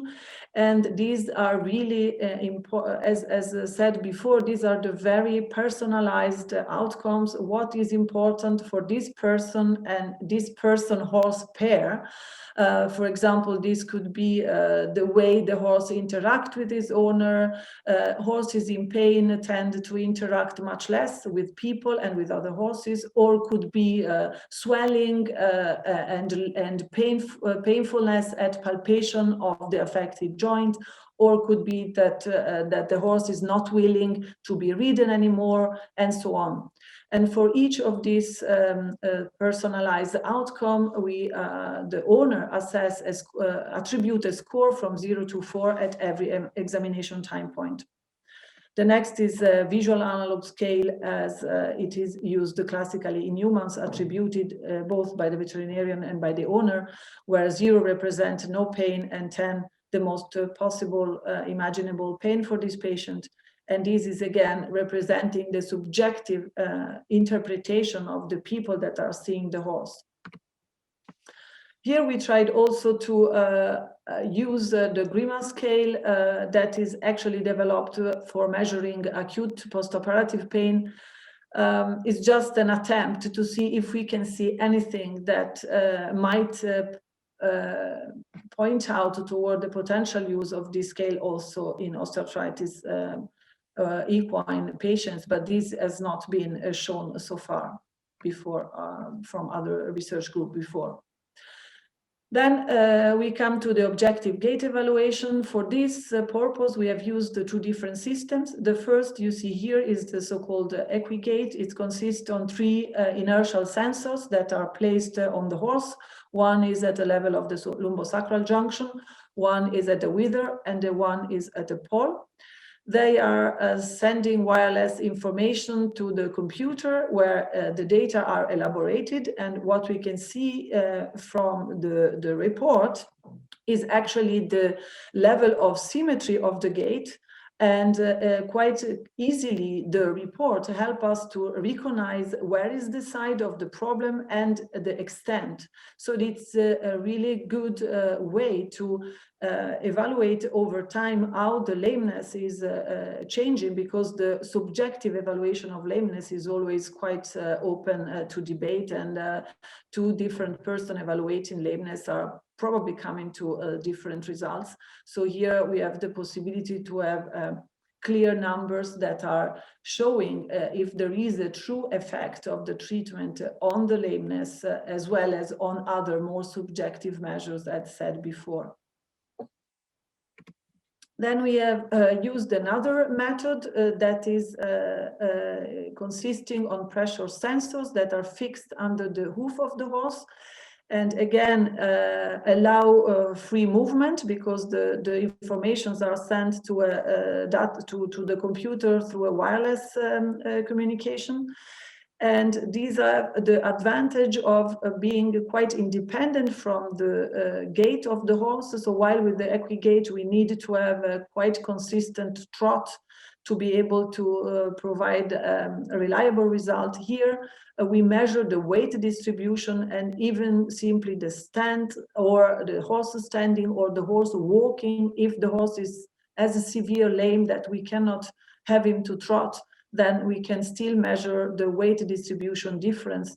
And as you can see here, we see quite clearly the difference of weight distribution even when the horse is simply standing, but clearly even much more when he's deambulating. So the study population that we have been able to recruit so far is actually now complete. There are mares and geldings included, almost half and half, several breeds, and as you see the age, they go from a minimum of 8 years to actually very high age, up to 28 years old, and of course the majority are older horses. The joints affected are several, but maybe we would see that there is a majority of horses with distal joints affected. So coffin, pastern joint, and fetlock joint are commonly affected and quite severely. So we really selected a population of severely affected animals. Which is the study progress right now? We have actually recruited all the horses between May and October 2020. 2 horses had to be euthanized already before study completion because their pain was too severe to be tolerated and the owner could not continue anymore. Treatment and data collection are actually ongoing, so there are several horses still that are in the study and are being examined these days. Data collection will terminate at the end of next month, and data analysis and reports should be finished until June 21. So here it comes to a very important final wording about the people and the funding agency I have to acknowledge for this project. I should mention, first of all, my team, because they allow me to spend time in research and take some time, or let me some time to do interesting project like this beside the all other work that has to be done in the faculty. Martin Bachmann and collaborators, Stefan Witten as staff, Stefan is the leader of the Tierklinik Schönbühl that has been helping us with the recruiting of the patients. Of course, this is very important because at the university, we are a referral clinic. We don't get so many primary patients affected, and is also very experienced with the use of objective lameness evaluation, so that we have a very strong partner also for this aspect. Then I have to thank all the funding agencies that are helped, because even if this is just a small pilot study, let's say, is quite a demanding study with a lot of examination and time points and prolonged over time. So we need funding for personnel working with the horses, for the transport to the horses, for the equipment and all the analysis that we are doing. So on one side, the Swiss National Foundation, the Uni-Bern-Forschungsstiftung, and now I'm extremely glad of this grant I'm getting today from the Institute Analgesia and Dome Pharma, which are really giving the very important last help to conclude the study appropriately. Here, a very last, but not least at all, my collaborator and actually main player in this project, Sabrina Andres, she's the one that works with the horses. She's the one that has done the patient selection. She's the one that is going regularly to do all these measurements. It is really time consuming, and is the one that will help with the data analysis in the next month. And she will be really be able to continue working thanks to your generous help. So I'm extremely glad and thankful to everyone, and I wish you a nice evening, and I'm now open for questions. I think the whole panel will be, and yeah, I'm still around. Thank you very much to everybody. Merci beaucoup à tout le monde.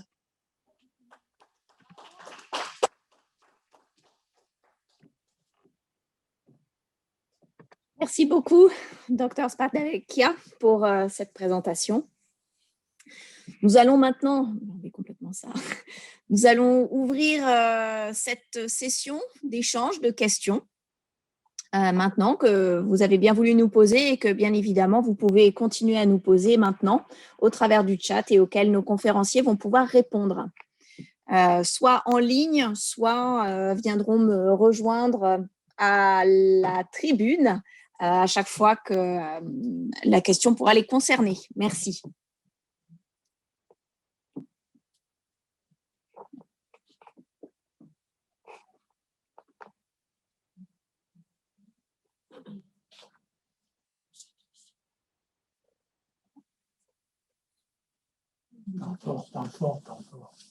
Il y a une première question pour le professeur Alain Richelieu qui a été posée dans le chat. Donc, n'hésitez pas à poser vos questions aussi dans le chat. Professeur Richelieu, pensez-vous que la scission en médecine vétérinaire entre patients et propriétaires est un atout ou un handicap dans le cadre de l'évaluation de la douleur chez l'animal? Moi, je ne suis pas vétérinaire, c'est donc difficile, mais vu de la médecine humaine, je dirais les deux. C'est un handicap parce qu'il n'y a pas d'expression spontanée de la douleur par le patient, mais c'est un avantage parce que le patient est connu, suivi régulièrement par son environnement et en particulier par le propriétaire. En médecine humaine, cette dimension, on l'a beaucoup moins. Et l'évaluation quotidienne du comportement par autrui pourrait être un élément intéressant de l'évaluation. Donc, ma réponse est mitigée, mais peut-être que M. Poit dira des choses différentes.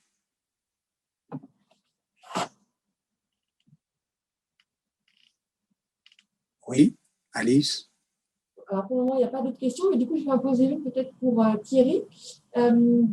Comment vous gérez l'adhésion des propriétaires de vos animaux dans la durée à ces outils type CSOM voilà, parce que j'imagine que quand ils vous ont vu, que vous leur avez prescrit, proposé d'utiliser cet outil, au début, ils sont plutôt très adhérents. Est-ce que ça se maintient? Parce qu'on est sur des maladies chroniques, hein, donc est-ce que ça se maintient au fil des semaines, des mois? de suivi des patients?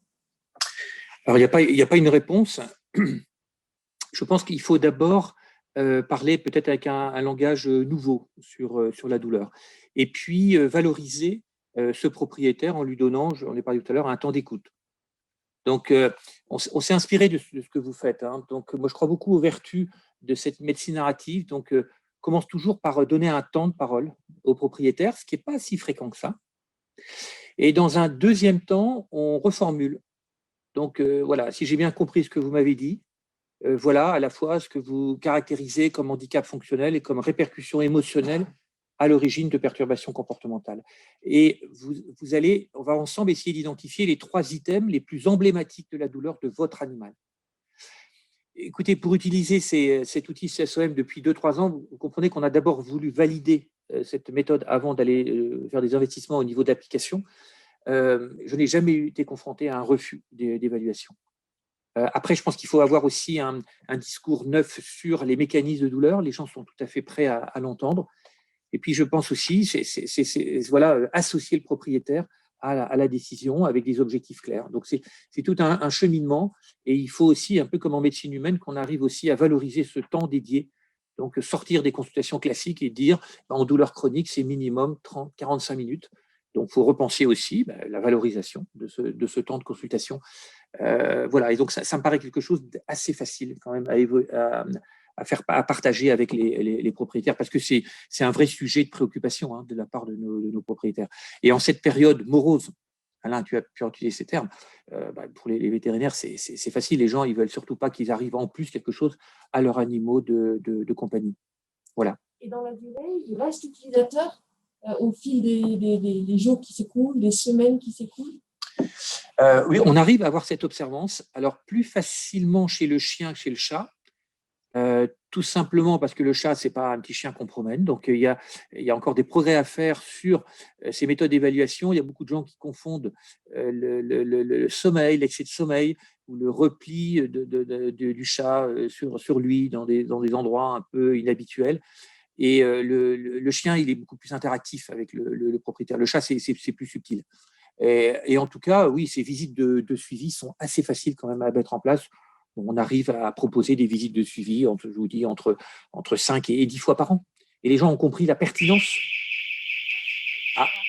Les gens ont compris la pertinence de. Désolée, on pensait l'avoir coupé. Les gens ont tout à fait compris la pertinence de ce suivi, parce que finalement, il y a une qualité de vie qui est préservée au long cours. En tout cas, il faut vraiment que nous, vétérinaires, on soit force de proposition. Vous savez, j'en terminerai là. Un des premiers reproches qu'on fait à notre profession, c'est le manque de suivi. Absolument. Et donc, il faut être, c'est pour ça tout à l'heure je parlais de médecine proactive, il faut absolument qu'on propose ces visites de suivi. Et c'est vrai que la téléconsultation va nous aider aussi à réaliser cet objectif. Alors, je vais intervenir à distance, désolée pour poser les questions, puisqu'en fait, moi, je les ai, je n'ai pas eu le temps de les envoyer. Donc, j'ai une question pour le docteur Thierry Poite. A-t-on l'expérience ou existe-t-il des travaux relatifs à l'emploi des RTMS chez l'animal dans le cadre de douleurs neuropathiques ou apparentées réfractaires? Résultat spectaculaire chez mon épouse, fibromyalgique ou lymphe chronique. Alors non, à ma connaissance, mais Lucas, tu peux peut-être répondre aussi. Non, à ma connaissance, il n'y a pas eu d'études sur ce dispositif, sur cette méthode. Lucas, si tu souhaites compléter. Oui, je serais aussi invité le professeur Spadavec à ces discussions très ouvertes entre nous tous. À ma connaissance, pas publié, donc certainement pas publié, mais j'ignore s'il y a des expériences qui se produisent dans différents centres universitaires, mais qui ne sont pas encore publiées. C'est pour ça que j'invite le professeur Spadavec, si elle a des connaissances, mais je crains que non. Enfin, je crains. Je confirme qu'est-ce que tu dis, non. Je ne sais pas s'il y a quelqu'un qui a travaillé sur ça, non, mais je ne pense pas. Alors, j'ai d'autres questions. Discutez-vous aussi en médecine vétérinaire de la douleur physique des propriétaires d'animaux? La prise en soin de la douleur de l'animal dépend-elle d'une douleur concomitante du propriétaire? Ça, c'est une excellente question. À qui s'adresse-t-il? Ah, ben, ça n'est pas précisé. En tout cas, à quelqu'un de la médecine vétérinaire, donc à un de nos 3 vétérinaires ce soir. Je peux commencer, Thierry, tu peux peut-être prendre le relais. Enfin, je pense que nous avons globalement les mêmes expériences sur. Nous faisons des consultations de douleur, donc d'algologie, sur nos 2 centres, et ma réponse est plutôt oui. Souvent, il y a un lien qui est tissé entre le propriétaire et l'animal et le propriétaire. Il est presque incroyable. Il y a même une vidéo qui a été postée sur un chien, un lévrier, qui a simulé, elle est sur YouTube, vous la trouvez, hein, et qu'elle a simulé une boiterie dont le propriétaire souffrait. Donc, pour vous dire à quel point nous pouvons avoir des transferts entre l'homme et l'animal et l'homme.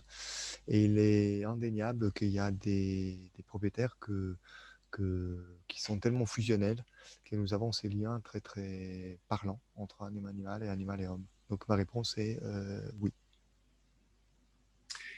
Moi, si je peux compléter, je dirais absolument oui. Parce que pour ne faire plus maintenant pratiquement que des consultations douleur, on voit bien ce transfert qu'il y a. Mais j'allais dire, c'est normal, c'est intuitif. Les gens qui ont partagé 10 ou 15 ans avec un animal, forcément, ils sont émus par rapport à cette souffrance. Et je pense qu'effectivement, oui, il y a absolument des transferts. Et parfois, dans notre société un peu contemporaine, où il y a de plus en plus de gens qui vivent seuls, et Lucas aussi, très certainement, doit être confronté parfois à vraiment des situations un peu dramatiques où, avec le délitement un peu de l'entraide et des liens familiaux, mais on est confronté à des personnes âgées qui vivent seules avec pour seule compagnie, donc cet animal. Et on a très souvent, effectivement, des situations sur le plan émotionnel qui sont plutôt fortes.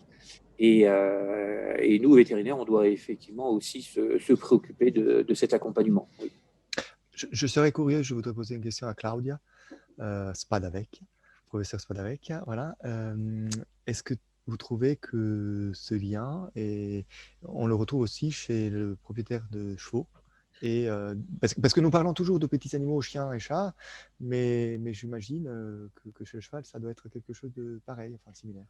Je vais répondre en anglais. Yes, and there is one of the patients that was included in the study that is exactly the situation where we have really a person that decided to participate, to really try to prolong and to improve, because again, this horse was extremely important for a person that is suffering, and there is a strong link, and when the horse is good, the person is much better.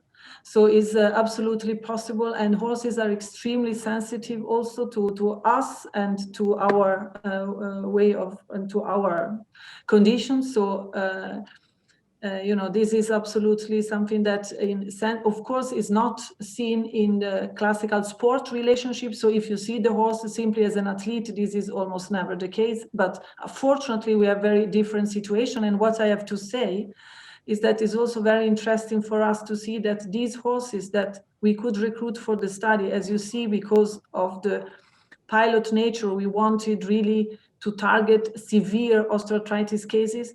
These horses have a special relationship with the people. Otherwise, they would not come to this point. They would have been euthanized before.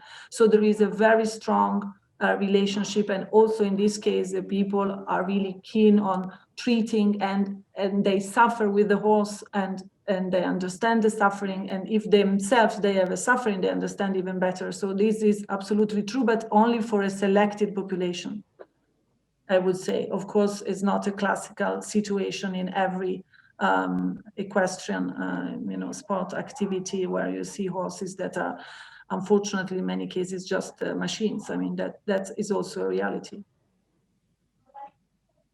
Merci beaucoup. Alors, j'ai d'autres questions. Peut-on transposer tous les traitements chez l'homme à l'animal et inversement? Alain, tu veux en parler? Vas-y. Bien évidemment, non. D'abord parce qu'il y a des spécificités au niveau de la pharmacocinétique, de la pharmacodynamie. Bon, Alain citait tout à l'heure classiquement l'absolue contre-indication de la prescription de paracétamol chez le chat, qui n'est pas capable d'avoir de la glucuronoconjugaison. Attention aussi à des transferts malheureux. Hein. La pathologie douloureuse chez l'homme, je crois, elle est dominée par des phénomènes immunitaires et donc vous avez recours assez souvent à des corticoïdes. Donc nous, c'est beaucoup moins le cas. Donc il y a des choses qui sont transposables, mais tout ne l'est pas. Si tu veux rajouter quelque chose, Alain, peut-être. Non. Voilà, il faut tout n'est pas, même si beaucoup de médicaments sont utilisés dans les deux situations. Mais la dimension métabolique, en particulier, fait que la transposition, en tous les cas, si elle se fait, elle doit intégrer ces notions d'allométrie et de potentielles modifications métaboliques, exemple le paracétamol. Il y a une chose qu'on peut partager, avec vous, c'est l'effet placebo. À partir du moment où il y a un accompagnement bienveillant, et on sait tout l'intérêt de l'effet placebo dans la douleur, vraiment. Et d'ailleurs, notre confrère d'une Cannes-Lassel a publié un papier extrêmement étonnant sur l'effet placebo chez le chat, qu'il évalue à des pourcentages très, très élevés. Donc, en tout cas, l'effet placebo, c'est quelque chose que l'on peut partager à partir du moment où le soignant, médecin comme vétérinaire, eh bien, il affiche des compétences, il prend du temps pour accompagner le propriétaire et il reste dans un optimisme volontaire, mesuré et réaliste, ce qui concourt à l'installation de l'effet placebo. Mais est-ce qu'il ne se rajoute pas un effet placebo entre le propriétaire et le patient? Peut-être aussi comme au sein d'un couple, il y a peut-être aussi un effet placebo ou nocebo, on ne sait pas.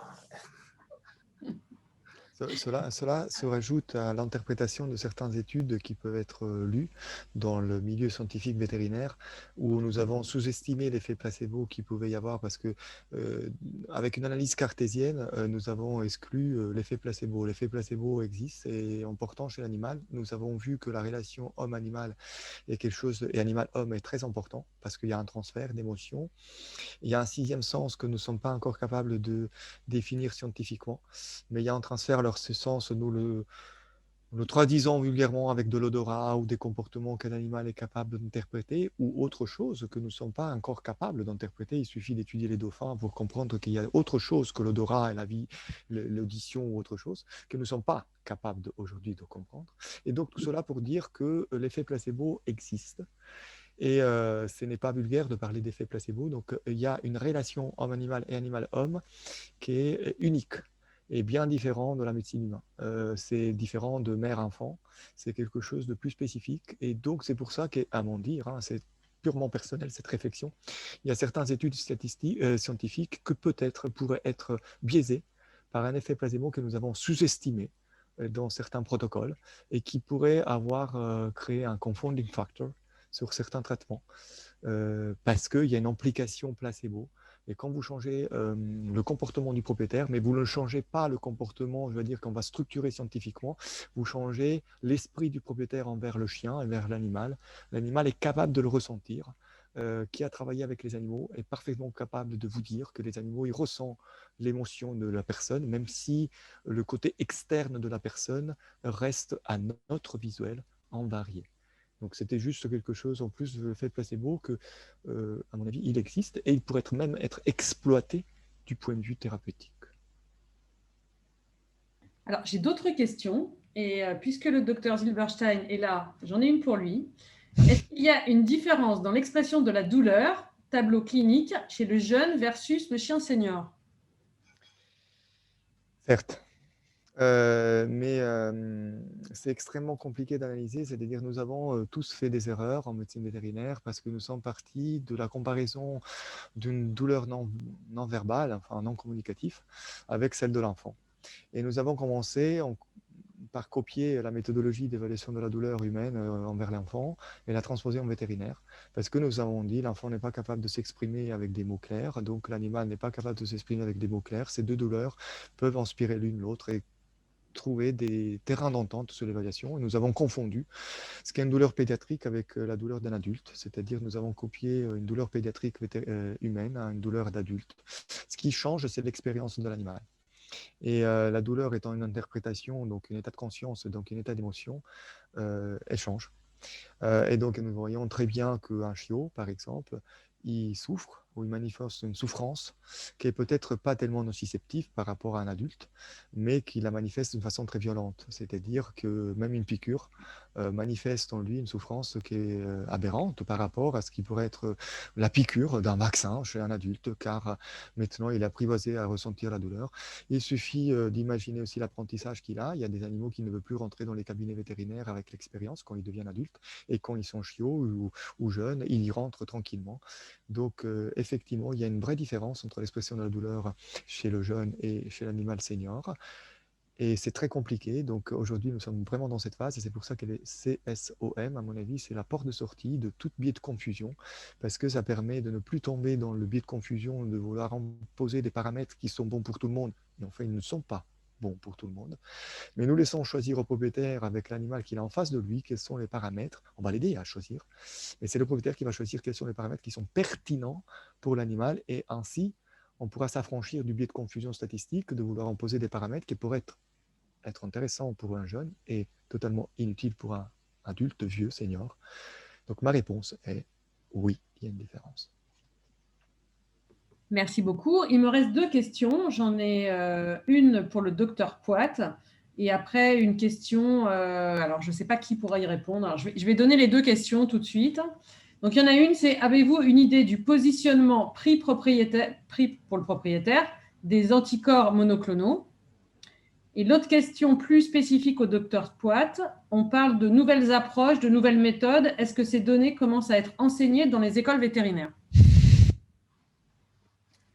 La deuxième question, ça s'adresse peut-être plus à Lucas, hein, qui a eu un parcours d'enseignant très, très récent. Je pense, Lucas, oui, ça commence à être enseigné dans les écoles, hein, cette approche pluridisciplinaire avec les moyens pharmacologiques, les méthodes non pharmacologiques et les biothérapies. Je reprendrai pour ce qui concerne le terrain français, je laisserai la parole au professeur Spadavec. Pour ce qui est le terrain suisse, nous avons même publié un article récent sur Better Anesthesia Analgesia, sur les stratégies pédagogiques de l'anesthésie et analgésie vétérinaire dans les universités vétérinaires, en comparant 4 pays, l'Argentine, la France, l'Angleterre et l'Italie, sur leur stratégie pédagogique d'enseigner cette discipline. Ma réponse est malheureusement très triste. Car la partie d'enseignement dédiée à la discipline anesthésie et dont il fait partie l'algologie est encore très, très, très, très petit. Je serais presque dire homéopathique. Il suffit de penser que quand j'ai quitté l'université pour passer dans le privé, il y a 2 ans, les heures dont je disposais pour enseigner, c'était 10 heures. Donc imaginez-vous de résumer tout ce que est le savoir de la discipline en 10 heures, théorique. Naturellement, il y avait les exercices pratiques au chevet de l'animal. J'ignore la situation suisse, donc je laisserai la parole au professeur Spadavec, mais c'est clairement encore un état très embryonnaire.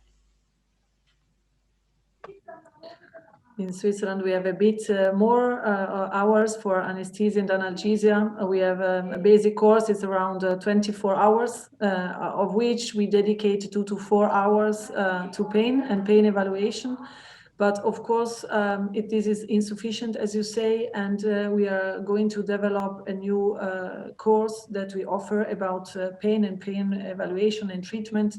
Is going to be in the new curriculum starting next year. So hopefully we will be able to improve in the future, but this is, as you say, really limited at the moment. So I think it's quite similar to the French situation, maybe a bit better, but not really much different. Et pour que le panel soit complet, on pourrait demander par chat au professeur Autier qui a l'air d'être là, qu'est-ce qu'il en est dans les facultés de médecine humaine. Il va nous répondre par chat, c'est-à-dire une vingtaine d'heures. Alors, il répond 6 heures. Bon. Ça a changé depuis que je suis parti. Il y avait une autre question sur le prix propriétaire des anticorps monoclonaux. Quel il pourrait être? Une idée du positionnement de prix? Je pense que pour un chien de grand format, ça coûtera aussi cher que de le mettre sous cannabis.